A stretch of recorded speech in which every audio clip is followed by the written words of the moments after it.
নমস্কার, আমি বর্ণা। আমদরিয়া নিউজে সকলকে স্বাগত।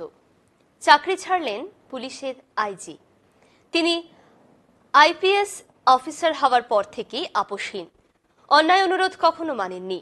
যখন যে জেলায় এসপি হয়েছেন, অপরাধীরা ভয়ে কেঁপেছে। এমনকি প্রায় 5 বছর মুম্বাইয়ে অ্যান্টি নার্কোটিক সেলের দায়িত্ব থাকার সময় সেখানে একাধিক গ্যাংয়ের লোকেদের জেলে পুরেছেন। এমন একজন আইপিএস অফিসার চাকরি ছেড়ে দিলেন। অনেকেই মনে করেছেন তার নিশ্চয়ই চাকরি করতে অসুবিধে হচ্ছিল। কেউ মনে করেছেন নিশ্চয়ই এমন কোনো বাধা পাচ্ছিলেন যে কাজ করতে পারছিলেন না। ওই অফিসারের নাম শিবদীপ লান্ডে।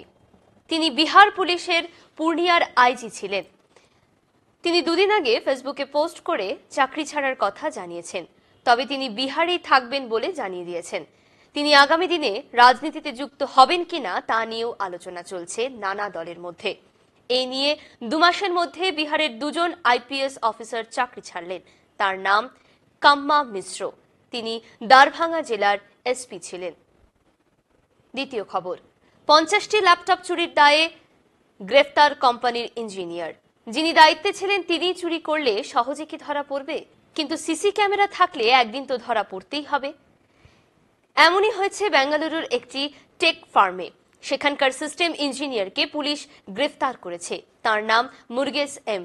তিনি তামিলনাড়ুর বাসিন্দা, বেঙ্গালুরুতেই এখন থাকেন। আপাতত জেলে আছেন। কি করে কি হলো তা বলা যাক।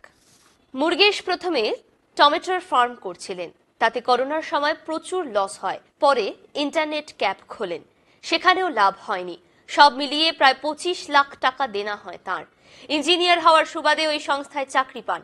সেখানে সমস্ত কম্পিউটার, ল্যাপটপ তারই অধীনে ছিল। রোজ 1-2 ল্যাপটপ ব্যাগে হাফিস করতেন। অডিটের সময় ধরা পড়তেই সিসি ক্যামেরায় দেখা যায় তিনি সন্ধ্যায় বেরোনোর সময় ল্যাপটপ নিয়ে যাচ্ছেন। পুলিশকে তা বলা হয়। পুলিশ 5টি ল্যাপটপ উদ্ধার করতে পেরেছে।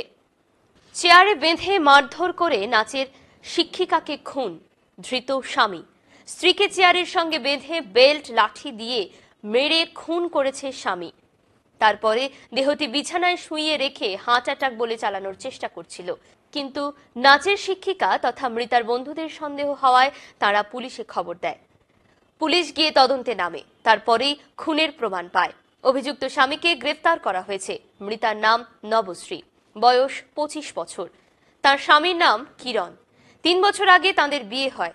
নবশ্রী নাচের শিক্ষিকা হিসেবে এলাকায় ভীষণ জনপ্রিয় ছিলেন।